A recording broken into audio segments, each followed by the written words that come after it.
안녕하세요. 오늘 우리가 파헤쳐볼 주제는 바로 OTF와 TTF, 이 두 폰트 파일의 대결입니다. 이게 사소해 보이지만 알고 보면 꽤 중요한 선택이거든요. 자, 그럼 지금 바로 시작하겠습니다.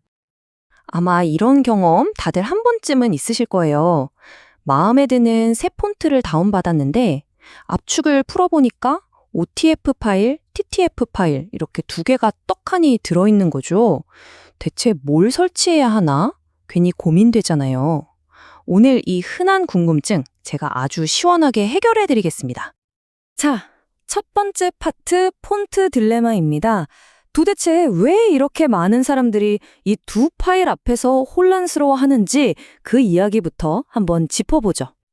네, 사실 어떤 파일을 설치하든 우리 눈에 보이는 글자 모양은 똑같아 보일 수 있어요. 하지만 그 속을 들여다보면, 그러니까 글자를 화면에 그려내는 그 기술적인 원리는 완전히 다릅니다. 그리고 바로 이 차이점 때문에 언제, 어디서 각 폰트가 최고의 성능을 내는지가 결정되는 거죠. 그럼 이제 두 번째 섹션으로 넘어가서 이 모든 걸 이해할 수 있는 핵심 열쇠를 한번 들여다볼까요? 그 비밀은 바로 글자의 곡선을 어떻게 그리느냐에 숨어 있습니다. 네, 맞아요. 딱 하나만 꼽으라면 바로 이겁니다. 다른 모든 차이점들은 사실 여기서부터 시작된다고 봐도 과언이 아니에요. TTF와 OTF가 글자의 둥글둥글한 부분을 표현하는 방식, 그게 바로 핵심이라는 거죠. 간단하게 역사를 좀 보면요. TTF는 1980년대에 애플이랑 마이크로소프트가 함께 만들었고요. 그리고 좀 시간이 흘러서 90년대 후반에 이번엔 어도비가 마이크로소프트랑 손을 잡고 OTF를 세상에 내놓은 겁니다. 딱 봐도 세대 차이가 좀 느껴지시죠? 자, TTF는 2차 베지의 곡선이라는 기술을 써요. 이게 뭐냐면 점 3개로 곡선을 그리는 아주 심플한 방식입니다. 시작점, 끝점, 그리고 그 사이에 제어점 하나. 계산이 단순하니까 컴퓨터가 처리하는 속도가 엄청나게 빠르겠죠. 그래서 당시 모니터 화면에 글자를 선명하게 보여주는 데는 이게 아주 최고였던 거죠. 반면에 OTF는 3차 배지의 곡선을 사용합니다. 시작점과 끝점 사이에 제어점이 2개, 그래서 총 4개의 점을 사용해요. 이건 원래 인쇄 전문가들이 쓰던 포스트스크립트라는 고급 기술에서 가져온 건데요. 점이 하나 더 있으니까 당연히 어떨까요? 훨씬 더 부드럽고 정밀하고 복잡한 모형의 곡선도 완벽하게 그려낼 수 있게 된 겁니다. 좋습니다. 그러면 근본적인 곡선의 차이가 구체적으로 또 어떤 다른 점들을 만들어내는지 곡선 그 너머의 이야기로 한번 넘어가 보겠습니다. 이 표를 보시면 한눈에 정리가 되실 거예요. 곡선 표현, TTF는 단순하고 빠른 대신 OTF는 섬세하고 부드럽죠. 파일 크기는 좀 의외일 수 있는데 기능이 더 많은 OTF가 압축 기술이 더 좋아서 오히려 크기가 더 작은 경우가 많아요. 그리고 진짜 결정적인 차이, 바로 이 특수 기능입니다. OTF는 합자나 대체 문자 같은 아주 고급 타이포그래피 기능들을 지원하거든요.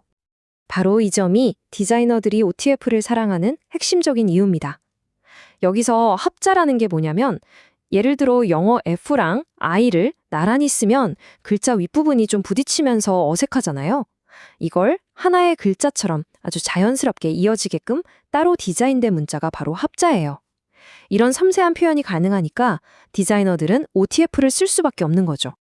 자, 이제 마지막 섹션입니다. 이론은 충분히 알았으니까요. 그래서 결론적으로 나는 뭘 써야 하는지 여러분 각자에게 딱 맞는 폰트를 찾아드릴 시간입니다.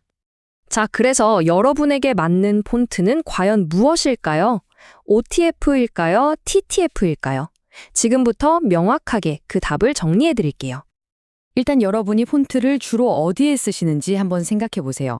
워드로 보고서를 쓰거나 파워포인트로 발표 자료를 만드는 일상적인 사용이 대부분이신가요? 아니면 고해상도 인쇄물을 만들거나 로고를 디자인하는 전문적인 디자인 작업을 하시나요? 만약 여러분이 주로 오피스 프로그램을 쓰고 화면에서 글자가 깨끗하게 보이는 게 제일 중요하다면 다른 거 고민하지 마시고 그냥 TTF를 설치하시면 됩니다. 대부분의 사무 환경에 최적화되어 있고요. 호환성도 좋아서 오래된 컴퓨터나 프린터에서도 문제없이 잘 돌아갑니다. 하지만 만약 여러분이 어도비 프로그램으로 작업하는 그래픽 디자이너이고 인쇄물의 완성도를 높여야 한다면 그럴 땐 OTF가 정답입니다. 훨씬 더 부드러운 곡선은 물론이고 아까 말씀드린 합자 같은 고급 기능으로 여러분의 디자인을 한 단계 더 끌어올려 줄 거거든요. 사실 정리하자면 이렇습니다. 대부분의 일반 사용자분들께는 TTF를 쓰나 OTF를 쓰나 그 차이를 느끼기 어려울 수 있어요. 하지만 전문가의 세계로 가면 이 작은 선택 하나가 결과물의 완성도를 좌우하기 때문에 아주 명확한 선택이 되는 거죠. 오늘 우리가 살펴본 이 폰트처럼 말이죠. 우리가 매일 사용하는 디지털 세상 속에는 이렇게 눈에 잘 보이지 않는 수많은 기술적인 선택들이 숨어 있습니다. 여러분의 하루를 조용히 그리고 보이지 않는 곳에서 만들어가고 있는 또 다른 기술에는 과연 무엇이 있을까요? 한 번쯤 생각해보는 것도 아주 흥미로울 겁니다.